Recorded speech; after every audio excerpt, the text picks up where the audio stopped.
สาธารณรัฐประชาธิปไตยประชาชนลาวก็คือกระทรวงโยธาธิการแต่ขนส่งแห่งสปปลาววันนี้ข้าพเจ้าขอรู้สึกเป็นเกียรติและภาคภูมิใจที่ได้เข้าร่วมและมีความเห็นสุขเสยต่อพิธีเทเบตงเสื่อมจอดขั้วมิตรภาพลาวไทย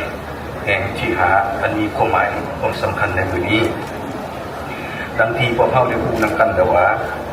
สาธารณรัฐประชาธิปไตยประชาชนลาวและรัฐประชาจักรไทยเป็น2ประเทศที่มีเสื้อสายผูกพันห่วงมือกันอย่างสนิทแน่นในตลอดระยะผ่านมาทั้งเป็นบ้านไกลเพื่อนเคียงที่มีชายแดนติดจอดกันประชาชนของ2ชาติมีแบบแผนดำรงชีวิตภาษาและวัฒนธรรมที่คล้องประเพณีที่คล้ายคลึงกันแต่สายผูกพันห่วงมือดังกล่าวก็เติบโตใหญ่ขยายตัวขึ้นมาเรื่อยๆโครงการก่อสร้างขัวข้ามลำคลองมิตรภาพลาวไทยแห่งที่หานี้ก็เป็นหนึ่งในโครงการที่เป็นสัญลักษณ์แห่งการร่วมมือระหว่าง2ชาติก็คือรัฐบาลแห่งสปปลาวและรัฐบาลแห่งราชอาณาจักรไทยในการนำใช้ท่าแห่งที่ตั้งยุทธศาสตร์อันสำคัญของ2ประเทศร่วมกันภายใต้อนุภาคพื้นรูแม่น้ำของและอาซีตะวันออกเส้นใต้เพื่อให้เกิดการเชื่อมโยงเชื่อมจอดทางระดับภาคพื้นโดยเนื้อใส่สารเงื่อนไขอำนวยความสะดวกให้แก่การส่งเสริมทางด้านการค้าการลงทุนการท่องเที่ยวก็คือการขนส่งสินค้าและโดยสารการไปมาหาสู่ของประชาชน2ชาติลาวไทย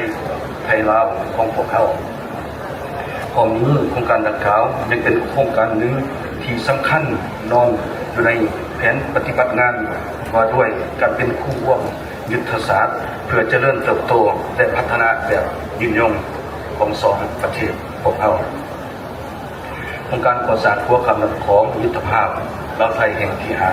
ได้เริ่มก่อสร้างแต่เดือนมังกรปี2021เป็นต้นมาปัจจุบันมีความคืบหน้าหลายกว่า 98%โครงการดังกล่าวเป็นหนึ่งในขัวมิตรภาพลาวไทยหาแห่งซึ่งเป็นหลักผลตัวจริงที่ยังยืนหวาการพัวพันร่วมมือระหว่าง2ชาติ2รัฐและประชาชน2ชาติลาวไทยไทยลาวเป็นได้รับการเพิ่มพูนพุทธศาสตร์และเติบโตขยายตัวขึ้นอย่างบ่หยุดยั้งผมเดียวกันนี้โครงการดังกล่าวก็ยังเป็นโครงการหนึ่งที่ช่วยประกอบส่วนเขาในการพัฒนาเศรษฐกิจ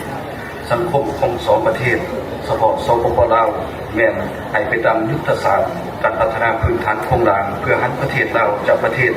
บ่มีชายแดนติดกับทะเลให้กลายเป็นประเทศเชื่อมโยงเชื่อมจอดกับภาคพื้นการเทเบตงเชื่อมจอดขัวมิตรภาพลาวไทยแห่งที่หานี้ก็คือการเชื่อมจอดแข้งบนคำไซซึ่งตั้งอยู่ภาคกลางของสปปลาวเข้ากับจังหวัดบึงกาฬซึ่งตั้งอยู่ภาคตะวันออกเฉียงเหนือของราชอาณาจักรไทยและคาดคะเนว่าแห่งนี้มันจะเปิดนำใช้ในปลายปี 2025